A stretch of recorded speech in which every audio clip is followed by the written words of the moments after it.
Also the ABC announcement about the new COVID-19 expansion of premise permit. So first, we're going to go through the health department. I don't believe there's anyone on from health department. What obviously, if you do have questions, I had some questions that were submitted to me previously. I am not going to pretend that I'm going to be able to answer everybody's question, because everyone here has such different circumstances and setup that it would really be hard. And these guidelines are pretty broad, which is helpful, but not to say that I can't get your question answered. So if you do have a question, put it in the chat bar, in the chat box. Someone on my team is going to write it down, and then we'll get back to you. And we're going to create a kind of FAQ for the website, because some of the questions that you do have may be very similar. So again, I'm not going to even start this off by telling you I'm going to be able to answer every question, but hopefully I'll be able to answer most of them. One of the two things I just want to start off by saying that the guidelines that we submitted to the governor's office, and this is for outdoor dining, was more restrictive than what we got. So that's good that I think they're allowing us a lot of leeway to try and figure things out for ourselves. However, what that does lead to is interpretations with the local Board of Health departments. And one of the things that I do want to clarify is that who is going to be overseeing the enforcement of those guidelines, because we cannot have ABC and we cannot have local health departments kind of contradicting each other. Because I do know that the ABC came in early on when restaurants were doing takeout and delivery and were doing things like writing tickets on not wearing gloves and others. So again, we need to make sure that the directives coming down from the Commissioner of Health is exactly what the county health departments are going to enforce, and that they cannot enforce additional or more restrictive guidelines, because directly in the executive order, it says that these guidelines, that the municipalities cannot enforce anything contradictory to the EO. So I just wanted to make sure, and I definitely am going to have conversations with both the health commissioner and the ABC director to make sure that we know that, who's staying in what lane and what you guys can expect from your county health department. I think it makes sense that the health department are the ones handling the food and sanitation guidelines, and obviously ABC handles the new permitting. So anyway, just to start to go through this, let's just go through the first one. So obviously, in the first one is obtain all municipal approvals and permits before offering food, beverage consumption in outdoor areas. And that you'll be working with your local municipalities on that. And if you have a hard time getting in touch or knowing, I'm sure you all know who to get in touch with, but let us know and we can put you in touch with your local municipality governing body. You will have to get your municipal approval on the new liquor license expansion permit. So I will get to that later. The promise that was originally in our initial guidance, as well as food handler, are not mandated in these policies. So we thought they were going to be mandated. So your team does not have to have food handler. You still do have to have serve safe manager. You have to post signage at the entrance. It states that no one with a fever or symptoms should enter the food or beverage establishment. I think that's pretty straightforward. Limiting seating to a maximum of 8 customers per table, and arrange the seating to achieve minimum distance of 6 feet between parties. Now, someone asked me a question that if there is a plexiglass between the tables, are you able to space them closer? And I got a very ambivalent or a very kind of not clear answer that you may be able to do that. So again, I'm going to go back and try and get some more guidance on that. What can't be done? Okay. Number D, rope off otherwise marked tables, chairs, and bar stools that are not to be used. And then mark your 6 feet spacing between patron waiting areas. I think that's pretty explanatory. Provide physical guides such as tape on floors, sidewalks, signage on floors to ensure that customers remain at least 6 feet apart in line for the restroom or waiting for seating. which I think we understand that. And one point that is important to know is you are allowed to let people come inside your establishment to use the men and the ladies' rooms. So I just want to make sure you know that. Obviously, that's important that they can have access to the restrooms. Your waiting areas, obviously, you want to spread those out. And it goes further on to say that you probably, it's nice out. People can wait outside, wait in their car if their table's not ready. So you really want to make sure that people are just not congregating in a foyer area or a waiting area. This calls for the elimination of all self-serve food, drinks, buffets, salad bars, and self-service drink stations. And I remain that may continue into indoor dining. So obviously just start thinking about how you want to change your business model if those are part of your, inside your restaurant. Disinfect all tables, chairs, other shared items, menus, condiment pens after each use. Again, interesting here is that we had talked about disposable menus and personal condiments. These guidelines do not call for that. I will say that I do believe that it's probably, you may want to consider that because consumer confidence. I think people will feel much more, they'll feel safer if they know that, there's individual salt and pepper shakers. There's not a lot of stuff on the table. So I do encourage you to do whatever you can to instill that consumer confidence, but it is not mandated that you have to have those. Install physical barriers and partitions at cash registers, bars, host stands, and other areas where maintaining a physical distance is 6 feet, or because 6 feet is difficult. I had an in-depth conversation yesterday with people from the governor's office on that, because I had a member say, well, if a bartender, instead of putting a partition up across the bar, could the bartender wear a face shield? And I think that achieves the same goal. And when I was talking to the governor's office about that, basically, if the distance between the customer and then you have the bar and then the bartender is far enough apart, you don't even need to have that physical barrier. So, think about that as well. I mean, I think that this definitely needs to be tightened up. And I do want to go back because I think there's some, I know many of you probably don't want to put across your bar a plexiglass. At things like cash registers, obviously, and maybe host stands, you would have to, but so we're going to try and get some more guidance on that. Ensure 6 feet of physical distancing between workers, customers, except at the moment of payment and where employees are servicing the table. I think that's pretty self-explanatory. Also, just remember that in New Jersey, you have to, according to the law, accept cash. You cannot discriminate against cash-paying customers. And this executive order does not override that. So while I'm sure most people are going to be installing some sort of payment system like Apple Pay or Venmo or others, you will still have to have a mechanism for accepting cash, according to the law in New Jersey. Require infection control practices such as regular hand washing. Obviously, we all do sanitation really well, so I don't think that really needs to. All right, excuse me, one moment, Mary Lou. Yeah. Manley is on the call. Oh, Bill. Okay. How are you, Bill? I don't know if you can hear me. I can. Can you hear me? Yes. Oh, good. Good. Yeah. Okay. Great. Yeah, I've been listening. You're doing a great job. Oh, well, thank you. I do have a question before we continue on, Bill. And I don't know, did you hear about guidance as far as the executive orders and having the local county health departments kind of doing their own interpretation? Is there going to be strict guidance coming down from the State Department of Health to the locals, making sure that, everything is the same? Because a lot of what, these restaurants have to do is going to cost money. And so we want to make sure that. Yes, I think, in short, I think we will serve to, as an interpreter for this guidance document. Yes. Okay.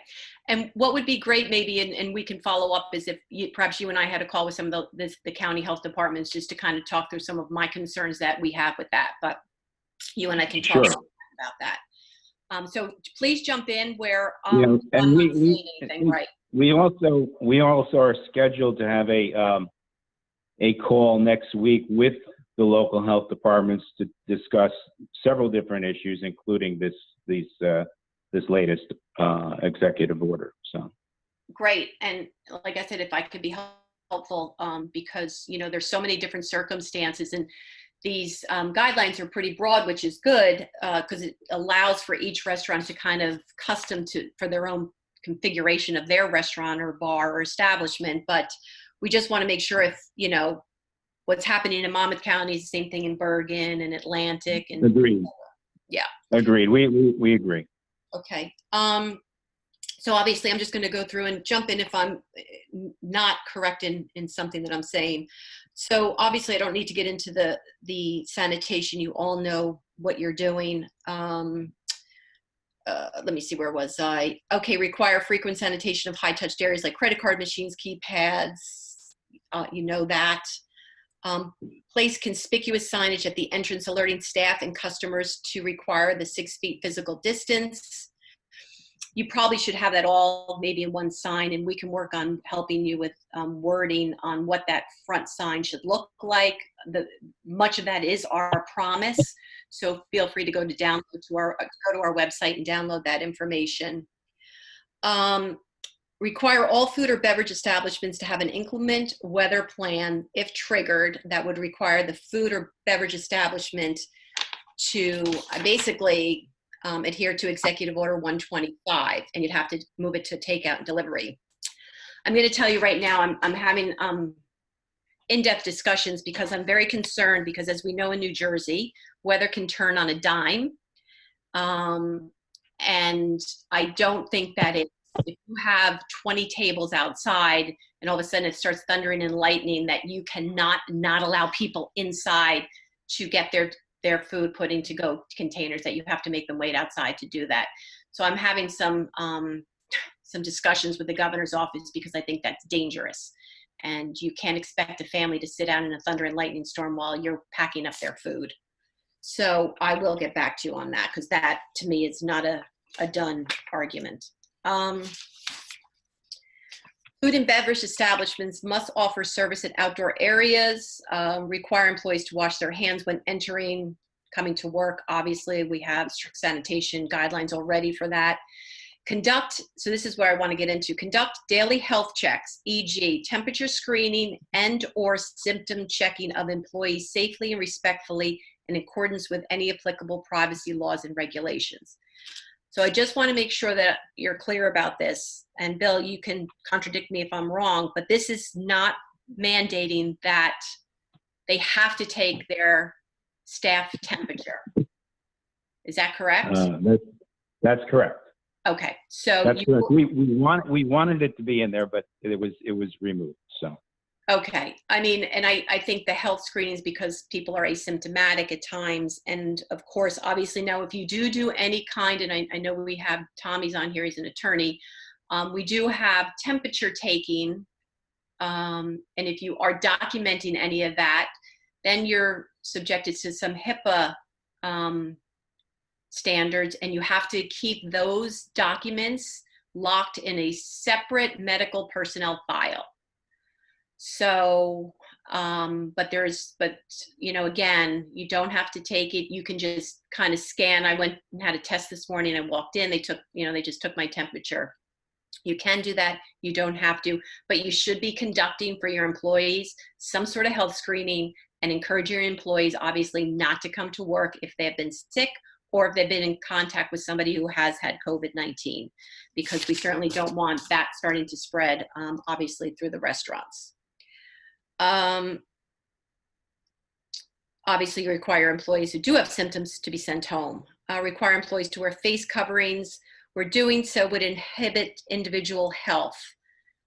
That is for the back of house specifically. You obviously do not want to mandate that your people working over fryers, stoves, flames, heating elements are wearing masks. But everybody else should certainly be. And you should make sure that they're wearing and changing their gloves often, like they do anyway when preparing food. Again, that goes back to basic serve safe protocols. Provide all employees with face coverings and gloves. If you're having a hard time getting those, we have a whole list of companies that are providing PPE, but I also know that some of our larger vendors like Cisco Performance Food Group are also having those available to you guys. So just let us know if you're having a hard time finding it. Provide employees with time to wash their hands, obviously common sense, and then provide sanitation materials such as hand sanitizers and wipes to staff. Again, having a hard time procuring that, let us know, we can help you. Food and beverage establishments offering services at outside areas. Inform customers that safety measures such as social distancing, wearing face covers when they're away from their table, unable to socially distance, or when they're inside the premise. Unless they have a medical reason for not doing so, or the child is under 2 years of age. And obviously this falls under ADA. So if someone does say to you that they have a medical reason that they cannot wear a mask, you cannot ask what that reason is. So just be careful of that. You don't want to end up with any kind of ADA situation. The other one is encourage reservations for greater control. You do not have to take reservations, but if you do take reservations, they are wanting you to get a phone number, but it is not mandatory. Recommend customers wait in their cars away from the food and beverage establishments while waiting for a table. Obviously, if you want to use certain apps that are available, or just text them to avoid the congregating inside public areas. And just going back to, I just want to go back to cleaning for a second. Just make sure you're maintaining a log. So when the health department does come in, they can see that the bathrooms are being cleaned on a regular basis. What are your sanitation protocols?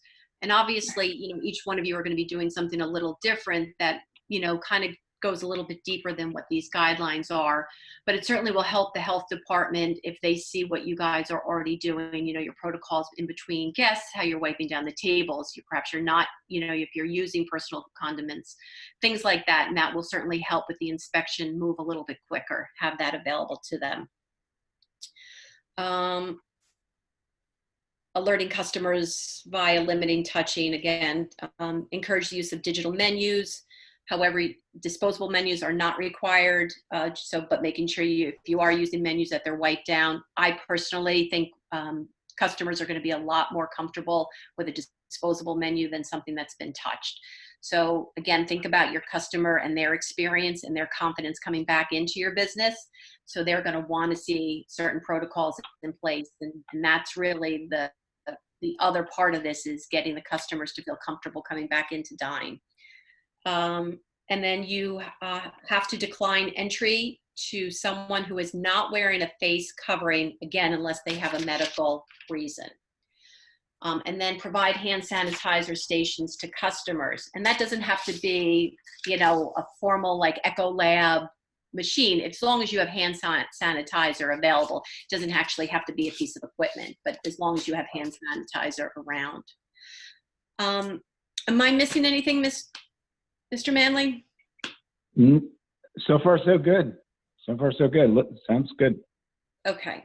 And again, just to go back and talk about the ABC, so it will be the health department that will be overseeing all of these guidelines. Is that correct? Well, this is part of the executive order. So my understanding is that, some of this is going to be under police. The health departments will be involved in this at some point, and any approvals or permits, you're going to need to get from the locals, before you offer this at this time. So you need to meet local approval to start, and find out what's happening with that. I did get an inquiry yesterday from a local health department. Well, what about tents?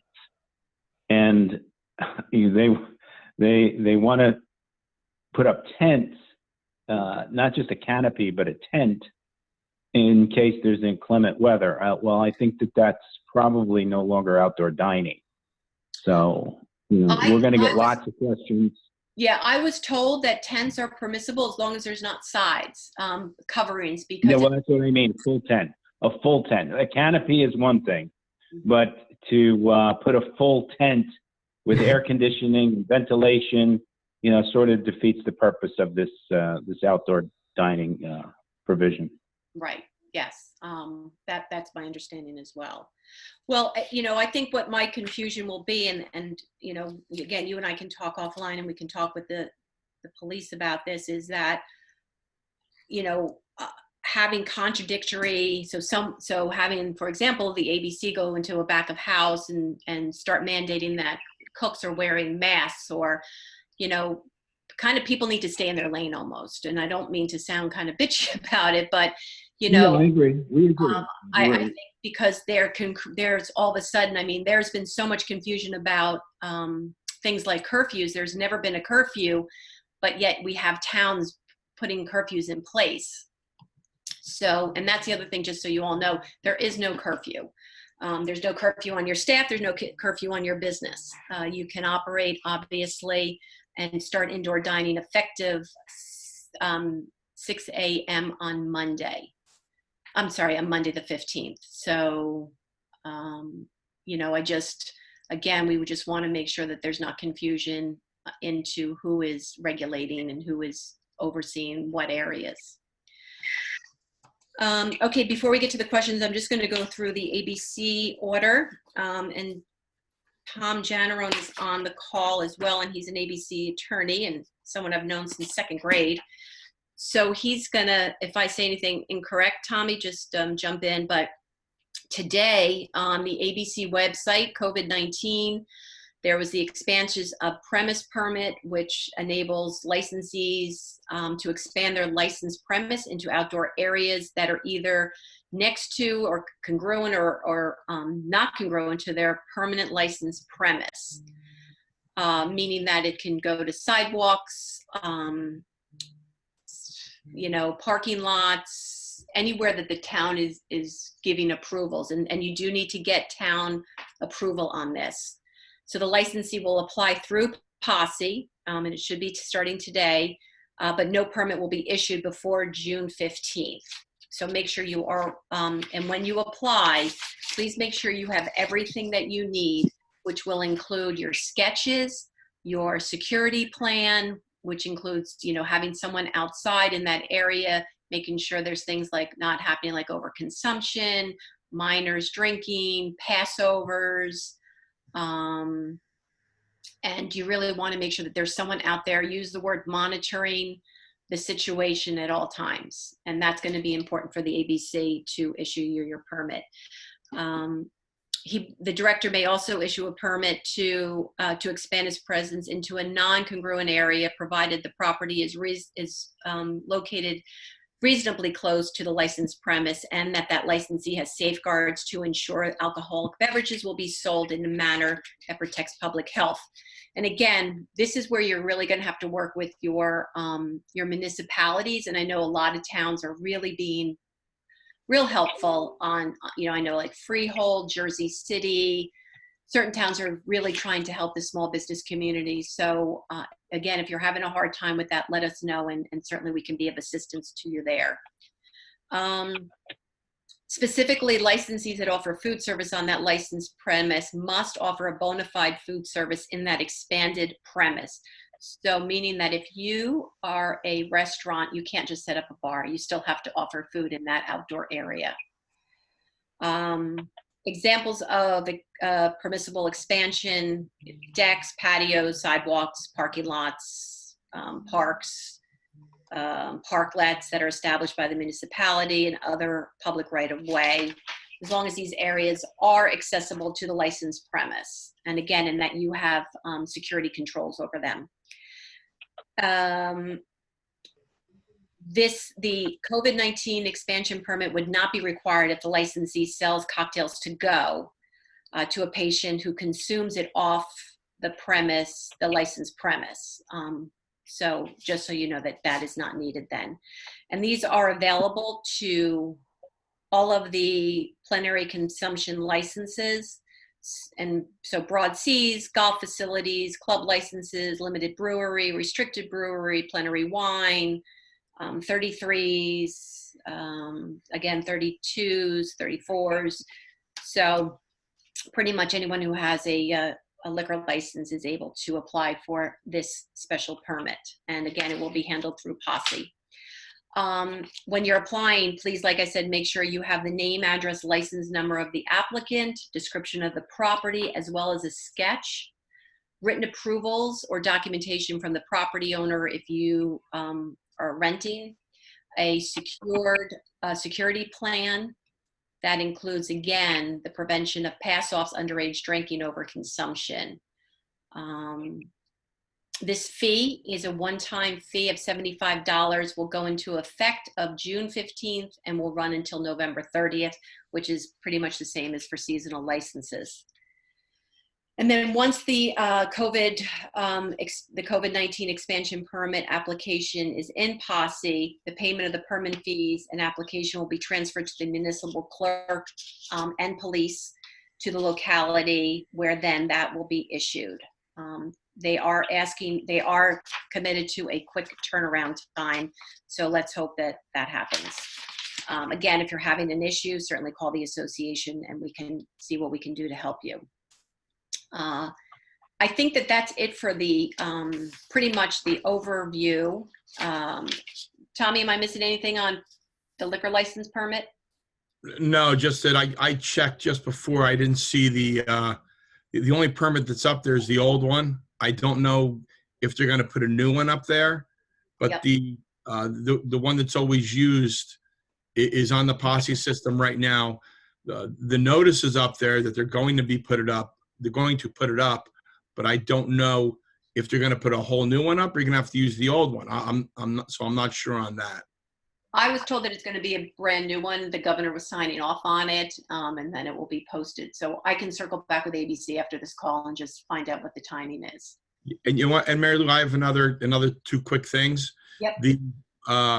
I've told many people, many clients, what you've said about back of the house and the cooks not having to wear the face masks. And I've been told that the local board of health has come in and said that they must wear the face masks. So that may need to be addressed. Thank you. Bill, are you still on? Yeah, I am. I would think that would be relative to social distancing if they're able to keep space in the back of the house. I would think it would be relative to that. So the problem is, though, for people that are over the flames and the heat, it's actually dangerous to have that mask on. So that's. I understand.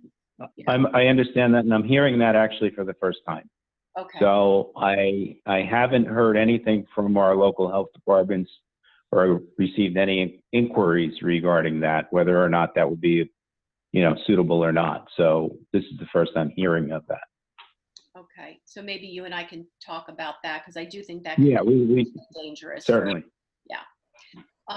Okay. And Mary Lou, and the other thing was that I'm sure you're going to get questions on, because I've already received questions, is the situation where, and you touched on it before about a partition or something between a bartender serving a drink or food to a customer, and whether or not you need a partition or something.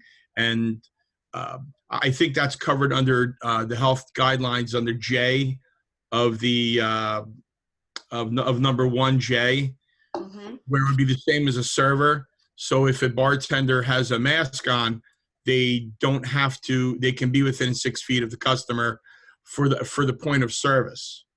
Okay. The same as a waiter or waitress would be. A bartender could do the same thing. They would have a face covering so they could deliver whatever it is they're making to a customer directly.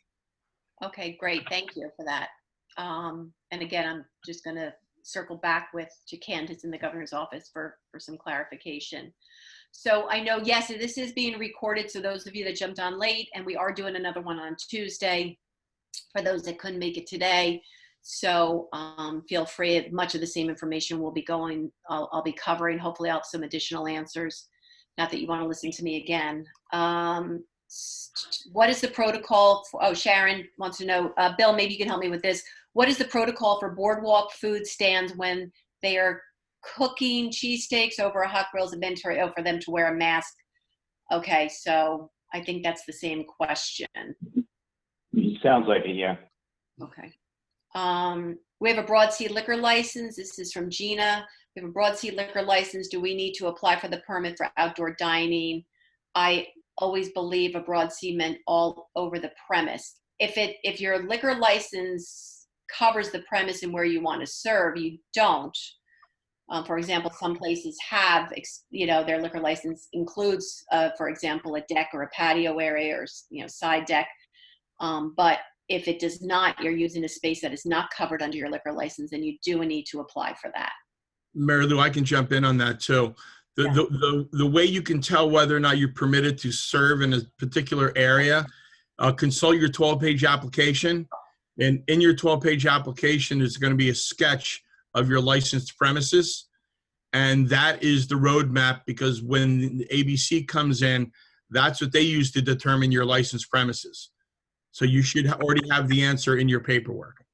And we put the template for the sketch in our chat box on the side just now.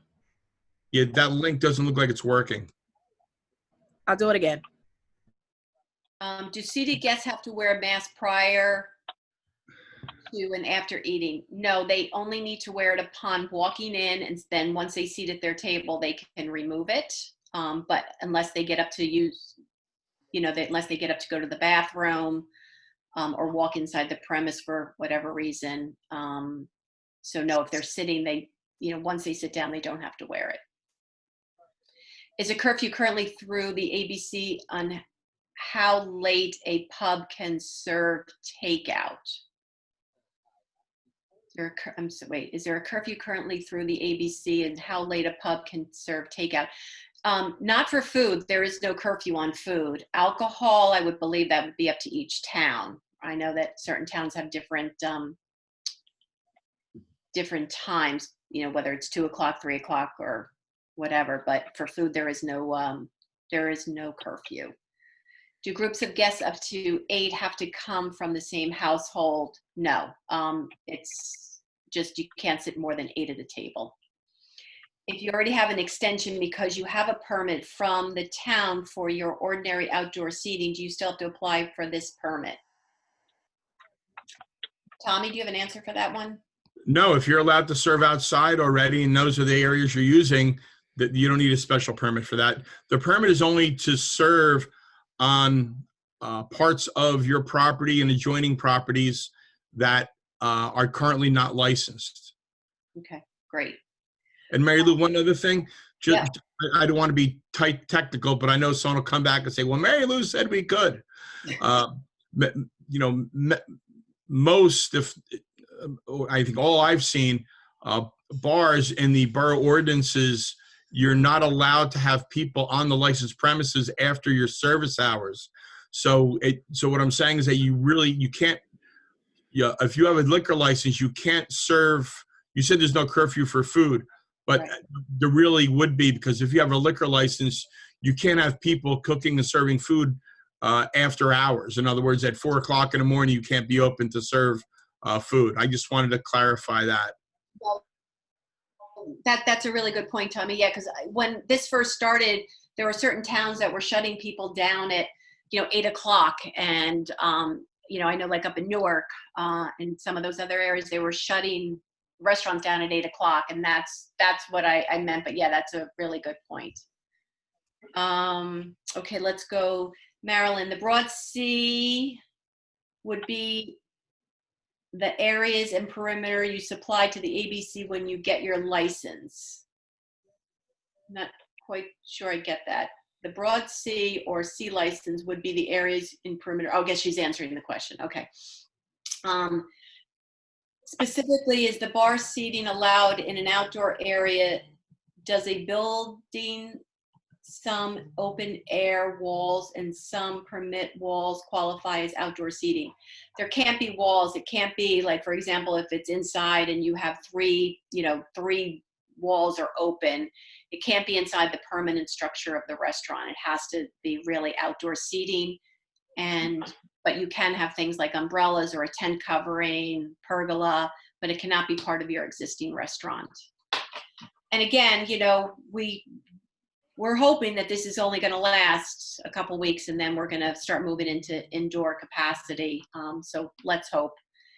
Shad put the link up there. Our patio, okay, so this Tracy says our patio area is enclosed but has a large window that can open. It also has a separate entrance you can go through. It's enclosed through with windows that open. Is this considered outdoor dining or no? Sorry, Tracy, I don't believe it is. But she brings up a good point. You can walk through the restaurant to go to the outdoor space. So if you're, let's say you have outdoors in the back of the restaurant, or your deck is in the back, you're allowed to let people walk through the restaurant to get back there. What hours are we allowed to operate? That depends on your municipality. Some towns are 12, some are 2, some are 3, but you can start 6 a.m. on the 15th. So we can do bar service if the bartender wears PPE. Yes, as long as you have a liquor license. If you don't have a liquor license, then you can't apply for that permit. Are guests allowed to enter the establishment to walk through? Yes. Okay. Mario, hope that answered that question, but you can allow them to. Do the same rules apply to private outdoor dining at banquet venues such as small outdoor wedding? Julia, yeah, I got this question from another vendor of another venue down in South Jersey who had a small wedding, and it was going to be outdoors. It was all open air. As long as they follow the protocols of no more than 8 people at a table, all the social distancing, things like that. Yes. And one good thing about the venues is certainly the ability to do that contact tracing that we hear the governor talk so much about. So I would assume that, yes, as long as you're doing it according to the guidelines that are laid out here by the Department of Health, then yes. Can we see people at our outdoor bar for dinner with distancing?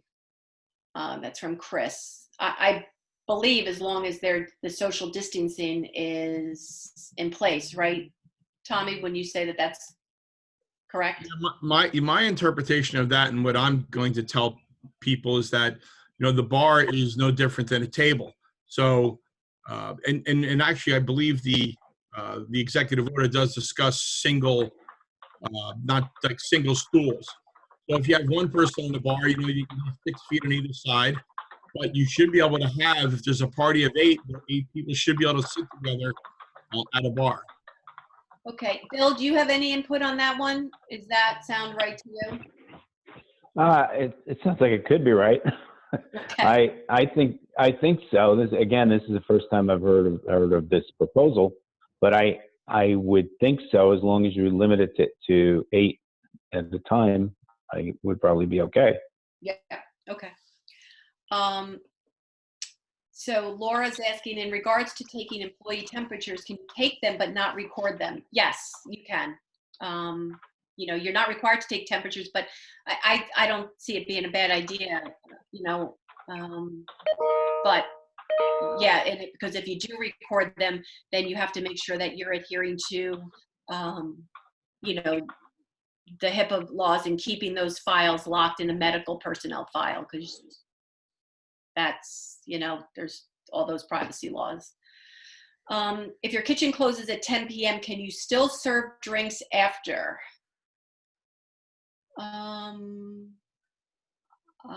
Tommy? I say absolutely, because Tommy Janarone says. The order says specifically food and or beverage service. So yeah, Diane Weiss is on. Diane, click yourself off mute. Is that your sense of it as well? She's looking for that mute button. Here, I'll unmute her. Can you hear me? I can hear you. You can? Yeah.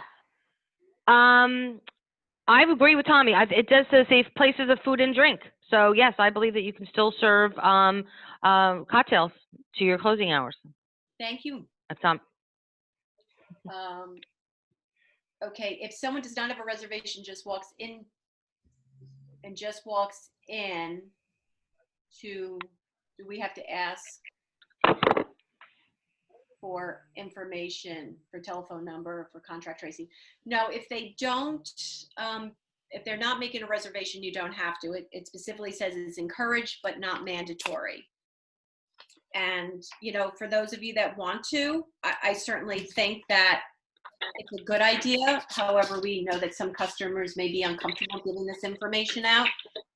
I mean, I think as much as we can do, again, going back to that consumer confidence, but no, it is not mandatory. And then John, you indicated this will only last a few weeks. Yeah, from my mouth to God's ears, or to the governor's ears. We're in the process of spending a significant amount to convert our parking lot into outdoor dining area. Am I wasting my money, or should we continue to use the space beyond the next few weeks? John, I would say do it, because even if we move to indoor dining, it's going to be with reduced capacity. So continuing that outdoor will just be able to help you offset, you know, that reduced capacity that you're going to have indoors. I don't know. I wish I could tell you when we would be at 100%, but that might not be, you know, well into the summer. I do think that probably by July we'll have some sort of indoor reduced capacity.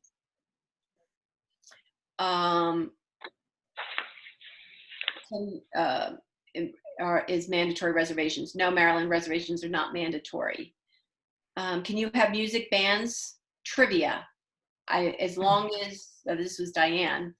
Diane, I believe you can. I had a band call me yesterday, and as long as they're doing the proper social distancing, I believe that you can. I don't see why you can't.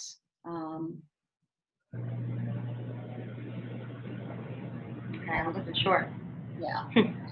Yeah. I mean, that's what I'm saying. Some of these are really good questions, and I'm going to take them back and try and get some, but I'm always afraid to ask, because sometimes it's better to ask for forgiveness. But I don't see why, as long as your bands are separated from your patrons, doing proper social distancing, you know, you're not sharing the mic with a bunch of people, you know, it's kind of that.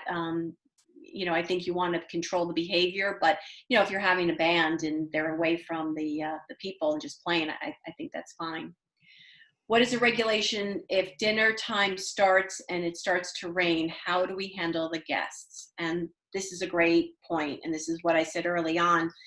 And Bill, you can kind of help me walk through this, but I don't know how, if all of a sudden, as we know in New Jersey, it happens, a thunder and lightning storm happens, and you have a family out there, you know, you can't make them wait out there while you're getting their dinners or their lunches packed up to go, right? You have to let them inside. I mean, I think that could be dangerous. I agree. I agree with that. I think, you know, we're working through this. We can't cover in the guidance every single circumstance, every instance. Mm-hmm. I think, you know, we do have to use some common sense in this. When, you know, if you're out dining and then this thunderstorm crops up, yeah, of course you're going to look for shelter. And you know, you can go to your car, I suppose. You know, while they pack up your meal. You know, there's going to be lots of questions on how long is that storm going to last? Is it just something going to be 10 minutes and it blows over? Or is it going to be, you know, raining the rest of the night? So yeah. I think each of these is going to have to be addressed on a case-by-case basis. But I personally would think that, you know, if people need to get shelter, you know, that the guidance would be, you know, wouldn't necessarily apply. Then again, this is for a temporary situation. Exactly right. I mean, we're hoping this doesn't last too long. And Mary Lou, but I mean, even in the case of the storm, it's a very, you know, isolated temporary situation that you know, that the restaurant's going to have to deal with, you know, whenever there's inclement weather. Yeah. Yeah, and Mary Lou, I mean, I can tell you from, you know, having. Dealing with large groups of people, and all of a sudden the skies open up at an outdoor. Oh boy, is certainly something I've been dealing with for about 30 years. So you have to think of it from the context too that you know, the the restaurateur should have temporary tents, umbrellas, and other things available, because you also have to remember it's not just the rain that you need to protect people from, it's also the sun. So especially, you know, if it's a Sunday afternoon and there's outdoor dining in the sun, a lot of people are going to want to be covered from the sun. And, you know, what happens is when it starts to rain, it doesn't make a difference what your rules are. When it starts to rain, people are taking cover no matter what you do.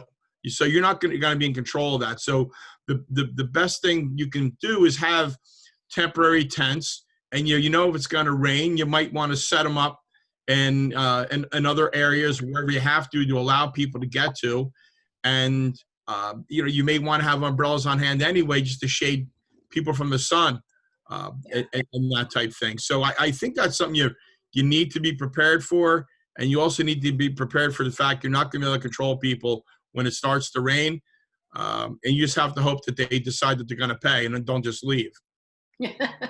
Yeah, that's Well, yeah, and getting back to that, I think the other part of it, I mean, we're allowing patrons to use the restrooms, to go into the building, to use the restrooms. I think in the case where there's no outdoor covering and, you know, you've got a lightning storm or a torrential downpour and people need to get out of the weather, you know, as long as they practice social distancing, even if they were to go inside the restaurant for a very temporary time while their meals are being packed or et cetera, you know, we're not saying you can't go into the building. I mean, under the executive order for takeout, yeah, we don't want people to go in and mill around while they're waiting for their takeout order. So we have a provision in there that they go get their food and get out. But in the case of an emergency like that, I think we would practice social distancing even inside the building for that temporary time period. Yeah, I think that makes that's a lot of sense. And thank you for that. Jack, 6 feet spacing, edge of tables or edge of chairs, tables, table to table. FY. No, No? Mary Lou. Yeah. No, it's not. It's not that the tables are 6 feet apart. I believe we're saying the chairs. If I look Really? at that, Because I heard yeah, from I Joe think Kelly that it was table to table, so that would be great if it's chairs. it's 6 foot from one set of tables to another set of tables. So what we're saying is the table and the chairs surrounding that table, and then 6 feet from that chair to the next set of chairs. I think that's what we're saying with that. It's not just 6 foot between each table, because if you have 6 foot between each table, you have patrons who are sitting at the table. They're probably 2 feet away from each other now. Bill, I like your interpretation a whole lot better. Yeah, Mary Lou, I've been telling people that the operative thing is how far away the people are, not the tables. Okay, because yeah, I was told table to table, and this is what's creating some confusion. I think if you see what we're saying, limit seating to a maximum of 8 customers per table, and arrange seating to achieve minimum distance of 6 feet between parties. Right. So Bill, that goes back to the other question of if someone has plexiglass in between the tables, right? And so I'm sitting at a table and I have plexiglass between my table and your table. Do we still need to have the 6 feet? Probably not. Probably not. I don't know. I haven't looked. I haven't considered that. I mean, we haven't considered that, but I would think if there's a partition, that would make it so that you could reduce that space. Right. I think so too. And especially one of the things is booths. If you're sitting at a booth and the people behind you, the person behind you is sitting at a booth, you don't need to be distanced because you're facing opposite directions. You are, and there, yeah, and you do have a partition in between. So I guess it depends on the height of the booth. You know, you can have a low booth, and in that case, that wouldn't provide much protection. But if you've got these high backs, you know, where people are sitting with their back and the other are sitting to the back, you know, that could be a little bit different. I think it's going to depend. Each of these is going to depend on the configuration. Yeah. And just going in and doing an assessment of the capability there. So each facility is different. I know my brother-in-law's restaurant when I used to go there, you know, it had a pub setting with very high back partitions in between each booth. I would feel pretty confident with that, but you know, not all booths are created equally. No, but even still, I mean, the booths, the people are back to back. They're not breathing at each other. So you might just automatically have that distancing that you need of people facing each other. I wouldn't, I don't think I would go that far, because, you know, you can have booths that are, you know, on top of each other, and even the person sitting on the other side of the table may not be 6 feet away from the back of that other person. So I don't think it's a matter of what breathing direction it is. It's you know, I think it's going to be more of a physical, either a physical barrier or a physical space. Okay. Well, and I think that this is where it's going to really be important for all of the health departments to kind of, you know, be enforcing things the same, you know, especially for those that have operations in multiple counties, you know, multi-unit. We agree. And again, you know, standardization is the key. I mean, right or wrong, you know, to be able to, you know, administer this equitably is the most important part of this. Yeah, exactly. All right, let's just move on, because I know we're coming to the top of the hour. Any restrictions in additives to mixed drinks, lemon, limes, olives? Is glassware allowed or just disposable? No, all of your silverware, china, glassware, it doesn't have to be disposable. You can have your you know, lemons, limes, they just can't be left out. They should be, you know, kind of behind the bar, secured, so people aren't breathing on them. That would be table to table 6 feet. I think we just addressed that. Under an awning, I don't think, according to the guidance, there's any difference if it's under an awning, correct? No. Okay. Would a dance floor and dancing be allowed under an open tent for an event, like an outdoor wedding? I think it would be hard to. I don't think so. Yeah. I don't think so. Social distancing would be a key. Yeah, I think unless people are really spread out, you'd have to socially distance. And that's the challenging part for weddings. I mean, all weddings have dancing, so that could be a problem. I think that's it for our questions. Bill, do you have anything else that you'd like to just kind of bring up that I might not have covered? No, I think you did a good job. I learned a few things myself as we were going through this. So I think it's something that we're gonna have to do by trial and error. I'm sure that there are questions that we're not addressing that will be brought up either by the operators or from the health departments when they go out to do this, that we'll learn together. But I think, you know, you covered the guidance, what we're proposing, very well. Yeah, Bill. There's one other thing, Mary Lou. Sure. The one thing that we didn't mention was the smoking. Is that there can be no smoking. You need to treat the outdoor area as if it's your indoor area in terms of smoking. So you can have a smoking section outside. It just can't be where people are eating or drinking, is the way I interpreted that. No, I think that's right. Yeah, you can't be. You can't have smoking. Just one other thing, someone said this call is recorded, and again, we're doing a call on Tuesday, very similar.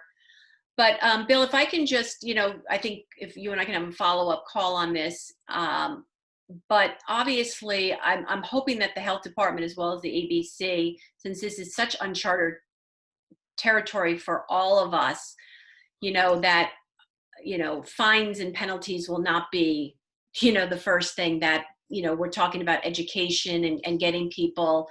Obviously, we want everyone practicing all of the protocols put forth in this executive order, but because as you can see yourself that there's so many different situations, you know, they would be encouraged to kind of work with the restaurants first. I feel pretty confident that this is not going to be a punitive exercise. Okay. You know, as you say, we're learning as we go along with this whole, you know, this whole situation. So, you know, the local health departments are learning, and, you know, each of them is going to come up with maybe a little different interpretation, but, you know, they can always call our office for guidance on that, and your operators can call you, or your operators can call us as well. So, you know, anything regarding interpretation of the orders, you know, we're available for that. So that was one question. So should they be going to the county, the local, you guys? I mean, if there's follow-up questions, what's the best person? Well, I think the best for us would be our program, the Public Health and Food Protection Program, and that's myself, and Lowell Muters, our program manager. So anything regarding the state, because this is issued by the state health department, I think that we would be the best to go to for questions. Okay, and we can get that information, make sure it's available. We'll put that up. Shah, if you could get that from Bill and put that information up on the website, that would be helpful. So, you know, just to kind of wrap this up, again, we'll be doing this again on Tuesday. Bill, I hope you can join us same time for those that weren't able to join us. As you know, PPP, there was significant changes. The Senate voted on it. So much better news for the restaurant industry. Not a perfect fit, but the Senate did pass it. We just now need the president to sign it. I guess on Tuesday, the EDA, New Jersey EDA, is coming out with another loan program for small business. So you can go to their website or the COVID-19 New Jersey website for more information on that. I encourage, you know, apply for whatever you can. Obviously, this is really for small businesses. It's not a huge amount of money, but it is something. And if there's, it was approved, is done and approved by the president. Thank you, Marilyn. And again, if anyone has any questions, you know, you all know where to reach us. My team is working remotely. Hi. We are here. Yes, Shah. I just spoke with one of our valued board members. Yeah. The permit is available within Posse. You have to log into Posse to see it. You're not going to find it under permits. So once you log into Posse, there's going to be a heading that says, what did you say, Bob? COVID-19, June 5th? COVID-19 permits for outdoor dining or something like that. You have to upload the sketch as well. Okay. So I just wanted to let everyone know. Sorry about that. All right. Anyway, I just, you know, again, please email me. My email is M like Mary, and then my last name, HALV like Victor, ORSEN at NJRHA.org. Again, I appreciate it. We're here to support you. Let us know what else we can do. And if there's questions that come up, you know, certainly we'll help. And as soon as we hear anything new about indoor dining or anything else, you know, hopefully you're all members and you're getting our emails. And if you're not a member, once you're open, we encourage you to make sure you join the association. Hopefully you'll see the value of what we've been doing for you and our members. Tommy, thank you for kind of stepping in and helping me with this. I appreciate it. Diane, thanks for your help as well. And Bill, you know, thank you, and the Department of Health. Hopefully we'll get through this together. And, you know, everybody will be back up and running properly in about a month.